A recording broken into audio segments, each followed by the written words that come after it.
Hello everyone, welcome to W scoop tech. Myself Deep और हम लोग पढ़ रहे हैं सी प्रोग्रामिंग। फ्रेंड्स, आज की इस वीडियो में हम लोग बात करेंगे about definition of variable and initialization of variable. Friend, मैं आपको बता देता हूँ कि अभी तक हमने क्या पढ़ा। अभी तक हमने ये पढ़ा कि व्हाट इज वेरिएबल, वेरिएबल क्या है। ओके, नाउ दूसरा हमने बात करी थी कि वेरिएबल जो है वो प्रोग्राम को फ्लेक्सिबल बनाते हैं और यूजर इंटरेक्टिव बनाते हैं। तो ये तो होगी हमारी वेरिएबल की नीड। फिर हमने बात करी थी व्हाट इज वेरिएबल, वेरिएबल क्या है। तो वेरिएबल एक स्पेस है मेमोरी के अंदर जिसमें कोई वैल्यू डाली जा सकती है और जब चाहे आप उस वैल्यू को चेंजेस कर सकते हैं। फिर हमने बात की थी डिक्लेरेशन ऑफ वेरिएबल कि मतलब वेरिएबल को डिक्लेयर कैसा किया जाए। ओके, कि उसके जब भी आप कोई वेरिएबल बनाना चाहेंगे, डिक्लेयर करना चाहेंगे, तो आप उसका नाम लिखिएगा। ओके, और उसके आगे आप उसमें क्या लिखिएगा, उसका टाइप्स लिखिएगा, जैसे कि इंट ए, फ्लोट ए, बी, जो भी आपको पसंद है नाम, वैसा नाम नाम लीजिए, उसका आगे डाटा टाइप लिखिएगा तो आपका वेरिएबल बन जाएगा। और साथ साथ हमने ये भी बात की है कि जो वेरिएबल हम लोग बनाते हैं, तो हम लोग इसी भी एक स्टेटमेंट लिखते हैं, उसके बाद में हमारा कंपाइलर उस स्टेटमेंट को वेरीफाई करता है, फिर ओएस से रिक्वेस्ट करता है, ओएस रैम में जाएगा, वहां से बनाएगा, फिर हम लोग वापस आएंगे। इस तरह से पूरा प्रोसीजर हमने देखा। आज समझ लेते हैं कि ये वेरिएबल की डेफिनेशन क्या है और इनिशियलाइजेशन क्या होता है। ओके, तो ये बहुत ही अच्छा कॉन्सेप्ट है। तो चलिए हम लोग बात करेंगे वेरिएबल की डेफिनेशन के बारे में कि वेरिएबल की डेफिनेशन क्या होती है। तो दोस्तों, सी में दो कॉन्सेप्ट मेन होते हैं। सी में दो कॉन्सेप्ट मेन होते हैं, एक होता है डिक्लेरेशन, एक होता है डेफिनेशन। ये फंक्शन के साथ में भी एप्लीकेबल होता है और वेरिएबल के साथ में भी एप्लीकेबल होता है। ठीक है, इसको थोड़ा सा अच्छे से समझिएगा, कहीं कंफ्यूजन ना हो जाए। ओके, तो मैं पहले आपको फंक्शन के लिए बता देता हूं कि किसी भी फंक्शन के रिगार्डिंग हमने तीन चीज को पढ़ा था। फंक्शन का डिक्लेरेशन, फंक्शन की डेफिनेशन और फंक्शन की कॉलिंग। ओके दोस्तों, तो मैं आपको एग्जांपल देता हूं। सपोज कीजिए कि मैंने लिखा है इंट हेलो, ये हो गया मेरी फंक्शन की डिक्लेरेशन, फंक्शन का डिक्लेरेशन हो गया है।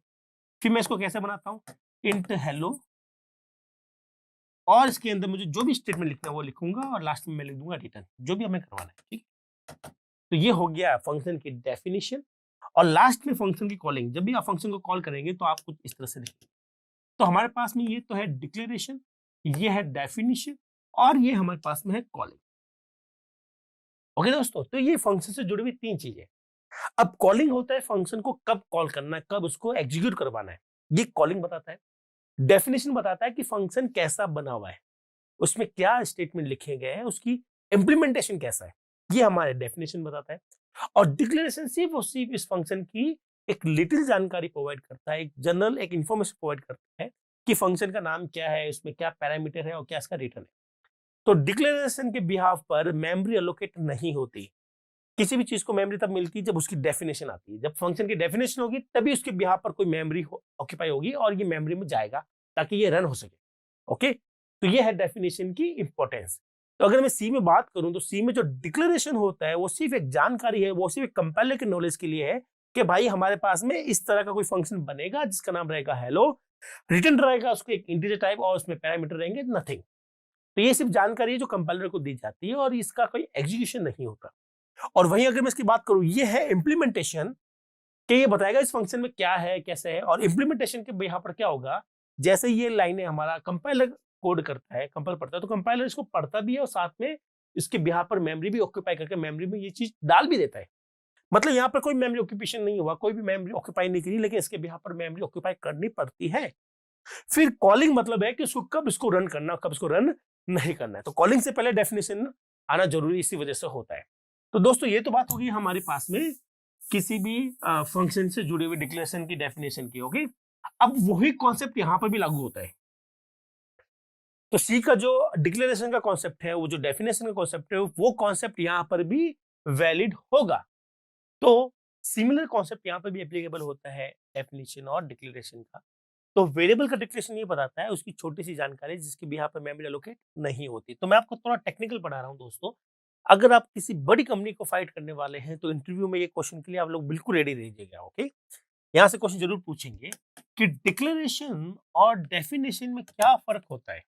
तो डिक्लेरेशन सिर्फ और सिर्फ इंफॉर्मेशन के लिए है, इसके बिहाफ पर कोई भी मेमोरी ऑक्यूपाई नहीं होती, इसके पीछे कोई भी मेमोरी ऑक्यूपाई नहीं करता हमारा कंपाइलर। जबकि डेफिनेशन जो है वो उसका एक्चुअल में इंप्लीमेंटेशन है। इंप्लीमेंटेशन मतलब बनना है, कहाँ बनेगा भाई, मेमोरी ऑक्यूपाई करोगे तभी तो वहां बनाओगे आप। तो डेफिनेशन क्या बताता है, इंप्लीमेंटेशन बताता है। ओके, चलिए, तो डिक्लेरेशन हमने कैसे लिखा था, तो देख लेते हैं डिक्लेरेशन कैसे लिखा था। तो हमने डिक्लेरेशन लिखा था, वेरिएबल की बात करूंगा अब मैं। वेरिएबल डिक्लेरेशन हमने लिखा था कि आपको एक नाम लिखना है और आगे उसका टाइप लिखना है, जैसे कि ये लिखा, तो ये वेरिएबल डिक्लेरेशन हो गया।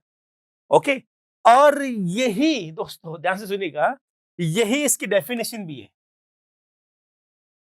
ये इसकी डेफिनेशन भी है। मतलब जब आप लोग ये लाइन लिखते हैं तो ये डिक्लेरेशन भी है और उसकी डेफिनेशन भी है।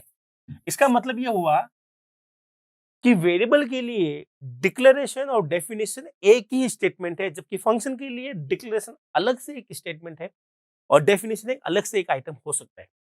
लेकिन यहां पर हमारे पास जो वेरिएबल लिखा, हमने जो बनाया है, क्या लिखा हमने, हमने एक ये लिखा है डेटा टाइप। मैं आपको सिंटेक्स लिख देता हूं। आपको एक डेटा टाइप चूज करना है यहां से, जिस तरह का आपको चाहिए वेरिएबल, और यहाँ पे एक नाम चूज करना है, तो यही डिक्लेरेशन होता है। और दोस्तों सी के अंदर ये जो वेरिएबल के केस में ये जो लाइन लिखी गई है, एग्जांपल देख लीजिएगा इसका, ये लाइन ही आपका डिक्लेरेशन कहलाती है और ये लाइन ही आपका डेफिनेशन कहलाती है। मतलब कंपाइलर के बारे में जानकारी लेगा और हाथों हाथ जाकर इसके पीछे हमारे जो मेमोरी में वहां पर ए नाम का एक वेरिएबल भी जनरेट कर देते हैं। तो दोस्तों अगर ये आपसे पूछा जाए कि सी के अंदर ये लाइन क्या है, तो आप कहेंगे सर ये डिक्लेरेशन भी है और डेफिनेशन दोनों है। डिक्लेरेशन मतलब यहाँ पर जानकारी दी गई है कि व्हाट इज वेरिएबल, वेरिएबल किस तरह का क्या टाइप है, और इम्प्लीमेंटेशन मतलब डेफिनेशन मतलब इम्प्लीमेंटेशन, इसका मतलब इसके यहाँ पर मेमोरी भी ऑक्यूपाई हो चुकी। ठीक है, तो यहाँ तक तो एकदम क्लियर हुआ होगा कि हमारे पास में ये जो वेरिएबल है उसका डिक्लेरेशन आप बोले चाहे आप उसकी डेफिनेशन बोले, दोनों ही सिमिलर आने वाली है। तो मैंने आपको मैं इसलिए पढ़ा रहा हूँ ताकि आपको क्लियर रहे, एक्चुअली में डिक्लेरेशन का मतलब कुछ और होता है, डेफिनेशन का मतलब और होता है। तो फंक्शन के केस में आपको ये सेपरेटली दोनों दिखने वाले हैं, लेकिन वेरिएबल के केस में दोनों एक ही जगह ही दिखते हैं आपको, दोनों एक ही स्टेटमेंट से काम हो जाता है, इसलिए वहां पर थोड़ा सा आपको लगता है कि यार दोनों एक ही चीज है, लेकिन टेक्निकली दोनों में डिफरेंस है। तो डेफिनेशन का मतलब है जिसके यहाँ पर मेमोरी, हमारे कंपाइलर है वो मेमोरी क्या करेगा, ऑक्यूपाई करेगा, क्या करेगा, ऑक्यूपाई करेगा। आई होप आपको डेफिनेशन के बारे में थोड़ा सा आइडिया मिल गया होगा कि व्हाट इज डेफिनेशन। ओके, चलिए इसको हम लोग इरेज करते हैं और हम लोग बात करेंगे अब इनिशियलाइजेशन। ठीक है, अब हम लोग देख लेते हैं कि इनिशियलाइजेशन क्या होता है, वेरिएबल को इनिशियलाइज करो, इसके बारे में देख लेते हैं। इनिशियलाइजेशन का मतलब होता है जब इसके बिहाफ पर मेमोरी ऑक्यूपाई की जाएगी, जब वेरिएबल की मेमोरी ऑक्यूपाई कर रहा होगा उस समय कोई वैल्यू से हम लोग उसको वैल्यू सेट कर सकते हैं या उसमें कोई वैल्यू पुट कर सकते हैं वेरिएबल में। ठीक है, तो मैं आपको यहाँ पे लिख के भी दिखा देता हूँ। इनिशियलाइजेशन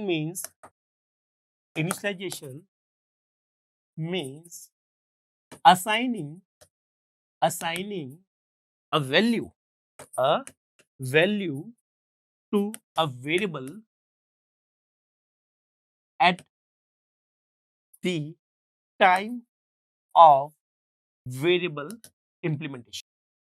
आई होप आपको थोड़ा सा आइडिया मिल गया होगा कि जब वेरिएबल का इम्प्लीमेंटेशन होता है, कहाँ होता है, इन मेमोरी, इन मेमोरी। जब मेमोरी में हम लोग वेरिएबल का इम्प्लीमेंट करते हैं, वेरिएबल को बनाते हैं, उसी समय अगर मैं उसमें कोई वैल्यू सेट कर दूं, कोई वैल्यू डाल दूं वेरिएबल में, तो वो चीज क्या कहलाती है, हमारे पास कहलाएगी इनिशियलाइजेशन। ठीक, तो ये इनिशियलाइजेशन की छोटी सी डेफिनेशन है।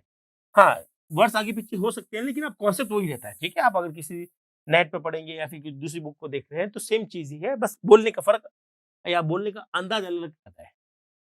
तो दोस्तों ये तो मेरी डेफिनेशन है जिसके बिहाफ पर हमारे पास में मेमोरी ऑक्यूपाई होगी और होते समय हमने इसमें वैल्यू भी डाल दी। ये इसका एक एग्जाम्पल। इसका मतलब है कि इनिशियलाइजेशन जो होता है दोस्तों, उसके अंदर हमें डेटा टाइप लिखते हैं। ठीक है, हमें वेरिएबल का नाम भी लिखना होगा, साथ में एक वैल्यू भी हमें यहाँ पर लिखनी होगी। क्या होगी, वैल्यू। अब जिस तरह की वैल्यू होगी उस तरह का हमें टाइप लेना पड़ेगा। तो ये हो गया हमारा सिंटैक्स कि भाई किस तरह से डेफिनेशन लिखी जाती है। तो आपका ये हो गया हमारे पास में वेरिएबल के बारे में जानकारी कि भाई वेरिएबल का जो हमारे जो इनिशियलाइजेशन है वो किस तरह से किया जाता है। इसका मतलब ये है कि जब भी हमारा कंप्यूटर या हमारा कंपाइलर ए नाम के वेरिएबल के लिए रिक्वेस्ट कर रहा होगा, बना रहा होगा मेमोरी के अंदर, ए नाम का वेरिएबल जब बन रहा होगा, उस समय बनते समय उसकी वैल्यू हमने क्या सेट कर दी, 5 सेट कर दी। बट इसका ये मतलब नहीं है कि जो बनते समय हमने वैल्यू सेट की उसकी वैल्यू चेंज नहीं हो सकती, हम लोग बाद में चाहे तो उसकी वैल्यू चेंज कर सकते हैं। तो मैं आपको एग्जांपल के थ्रू समझाऊंगा ये कैसे मैं क्या कहना चाह रहा हूँ, तो आप अच्छे से देखिएगा। चलिए, तो यहाँ पर हम बात कर रहे हैं एग्जाम्पल 1 की, जिसमें आपने लिखा इंटीजर a इक्वल टू 5 और आपने लिख दिया 10, ठीक है। फिर आपने इसको प्रिंट किया। अब मैं ये मान के चल रहा हूँ कि आपको उससे पहले इंट मेन के बारे में पता होगा, तो आप ये सारा इंट मेन में ही लिखेंगे, ठीक है। मैं मेन को डिजाइन नहीं कर रहा हूँ, मैं जो मेन फोकस अपना उसी को हम लोग ध्यान दे रहे हैं आज, ठीक है। तो दोस्तों मैं a को प्रिंट करने वाला हूँ। a में किस तरह की वैल्यू है, एक इंटीजर वैल्यू। तो सबसे पहले क्या होगा, हमारा कंप्यूटर a जब बनाएगा मेमोरी के अंदर 4 बाइट का, तो उसके अंदर 5 की बाइनरी डाल, तो हम लोग कहते हैं कि हमारा a बन गया। अब यहाँ पर ये इनिशियलाइजेशन हो चुका है, ये है हमारा इनिशियलाइजेशन, ठीक है, कि हमने वेरिएबल बनाते समय उसमें वैल्यू पुट अप कर। फिर यहाँ पर ये है कि यहाँ पर 10 को a में डाला जा रहा है। इसका मतलब है कि ये लाइन क्या फोर्स करेगी, ये फोर्स करेगी कि इस 5 को हटा दे और इसमें 10 डाल दे। इसका मतलब ये वैल्यू चेंज कर रहा है। इस स्टेटमेंट को हम लोग कहते हैं मॉडिफिकेशन। क्या कहते हैं दोस्तों, मॉडिफिकेशन। मतलब वेरिएबल के अंदर हमने कुछ मॉडिफिकेशन कर दिया, उसकी वैल्यू हमने बदल दी है, तो यहाँ पर आपका ये मॉडिफिकेशन कहलाएगा। ओके, तो आपने यहाँ पर क्या कर दिया, 10 को कहाँ पुटअप कर दिया, ए में पुटअप कर दिया, तो आपके पास में ए में अब कितना रहेगा 10, 5 रिमूव हो चुका है, या आप समझे 5 को रिप्लेस किया जा चुका है। फिर मैंने कहा कि एक को आप वैल्यू प्रिंट करें तो एक की वैल्यू हमेशा 10 ही प्रिंट होगी दोस्तों। तो यहाँ आपने देखा कि इनिशियलाइजेशन के बाद में मैंने इसकी वैल्यू चेंज कर सकता हूँ, और जो वैल्यू चेंज करने की कोशिश करते हैं तो उसको हम लोग कहते हैं मॉडिफिकेशन। तो आई होप आपको समझ में आएगा कि क्या हमारे पास में डेफिनेशन होती है, क्या हमारे पास में इनिशियलाइजेशन होता है, और क्या हमारे पास में मॉडिफिकेशन होता है वेरिएबल के लिए। तो दोस्तों ये तो था हमारे पास में छोटा सा एक वीडियो जिसमें हमने बात करी इनिशियलाइजेशन की, डेफिनेशन की और मॉडिफिकेशन। नेक्स्ट वीडियो में हम फिर एक अच्छे टॉपिक के साथ दोबारा मिलेंगे, तब तक के लिए थैंक यू।